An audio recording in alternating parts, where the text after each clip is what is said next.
গতকাল হাজবেন্ডকে বলছিলাম যে আমরা আজকে থেকে 1 সপ্তাহ ভাত নাস্তা কোনো কিছুই খাবো না, 4 বেলা শুধু সবজি রান্না করে করেই খাবো।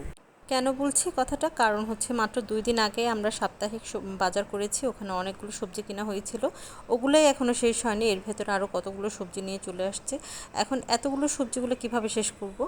তাই জামাইকে বলছিলাম, তোমাকে এখন আর নাস্তা পানি কিছুই দিব না, তুমি ঘুম থেকে উঠে সবজি খাবে, ঘুমানোর সময়ও সবজি খাবে। এখন থেকে শুধু সপ্তাহখানেক তুমি এই সবজির উপরেই থাকবে, আর কিছুই তোমাকে দেয়া হবে না। জামাই আমার কথা শুনে আমাকে উল্টা শুনিয়ে দিল যে শাকসবজিতে প্রচুর পরিমাণে ভিটামিন থাকে, আর তোমার তো ভিটামিনের অভাব, তাই তোমাদের জন্য আমি বেশি করে শাকসবজি এনেছি যাতে তোমাদের ভিটামিনের কোনো ধরনের ঘাটতি না থাকে। মাছ মাংসে কোনো উপকার নেই, মাছ মাংসে যেহেতু কোলেস্ট্রলে ভর্তি, তাই মাছ মাংসগুলো আমাকেই দিবে, আমিই খাবো, আর শাকসবজিগুলো তুমিই খাবে। তার এই কথা শুনে আমি শুধু তার দিকে তাকিয়েছিলাম, আর কি বলবো, হাসিও আসছিল অনেক তার কথা শুনে। তারপর আমি বাজারগুলো ঠিকমতো গুছিয়ে রেখেছি, এদিকে মাংসগুলোকে আমি ছোট ছোট প্যাকেট করেছি আর সবজিগুলো গুছিয়ে নিয়েছি। আর এরপর আমি কিছু মাংস এখনই রান্না করে ফেলবো, কারণ আমার হাজব্যান্ড বললো যে মাংসগুলো এখনই তরতাজা রান্না করে ফেলো, তরতাজা মাংস খাওয়ার স্বাদ আলাদা। আর আজকে আমি পেঁয়াজ কুচি দিয়ে রান্না করব না, আজকে আমি পেঁয়াজ বাটা দিয়ে রান্না করব। আর পেঁয়াজ বাটার সাথে আমি এখানে টমেটো কাঁচামরিচ একসাথে ব্লেন্ড করে নিয়েছি, তো সব কিছু একসাথে দিয়ে হচ্ছে আমি মাংসটা মাখিয়ে বসিয়ে দিব। আর আজকে যেহেতু শুক্রবার, এটা তাই রান্নাটাও একটু তাড়াতাড়ি হতে হবে, আর অন্যান্য কাজও আছে, যেহেতু আমার হাজব্যান্ড বাসায় আছে, বাচ্চাদেরকে একটু সে সময় দিতে পারবে, আর এই ফাঁকে আমি আমার বাসার জমানো কাজগুলো করে ফেলতে পারবো। সেজন্যই আমি শর্টকাটে হচ্ছে মাংসটা এভাবে মাখিয়ে বসিয়ে দিচ্ছি।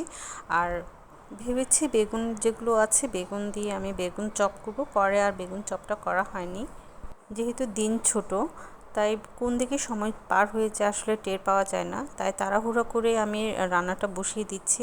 আর শর্টকাট হিসেবে আমার কাছে খিচুড়িটাই ভালো লাগে, খিচুড়িটা হচ্ছে শর্টকাট খাবার, তো আমি এটার সাথে হচ্ছে খিচুড়ি করব।